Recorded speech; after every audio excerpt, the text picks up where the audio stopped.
keeping their campus clean. A group of students from Beaufort High School have been working hard picking up litter as a way to show their school pride. It's an important way to thank the school for what they do for us, and the fact that we can do just a little bit every morning and clean up around the school is one of the many ways we can thank them. I think community service is a very important aspect of high school and life in general.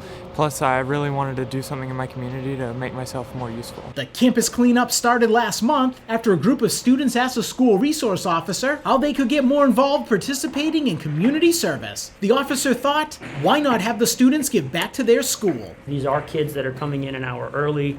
We know getting up in the morning for teenagers can be rough, but we consistently have the same students come in, they show up. They're a little groggy at first, but once we get going, we start laughing, where they start seeing the fruits of their labor. Nobody wants to really pick up trash, but at the end of the day, it's something sometimes as a community we have to do. The group has been meeting Monday mornings before school starts at 7 a.m. They've been cleaning up both inside and outside the school and would love to see more students join them. I think more students should get involved because it's very important, and the environment's also a very important aspect of everything, and it's just a good thing to do. It makes you feel very good about yourself, and it just helps everybody. It's honestly a great thing to do, and we have a lot of fun doing it. It might be a little gross at some points, but I mean, it's fun. With student interest in the group growing, the campus cleanup crew has decided to continue cleaning next semester as well. At Beaufort High School, Ron Lopes, Beaufort County School District.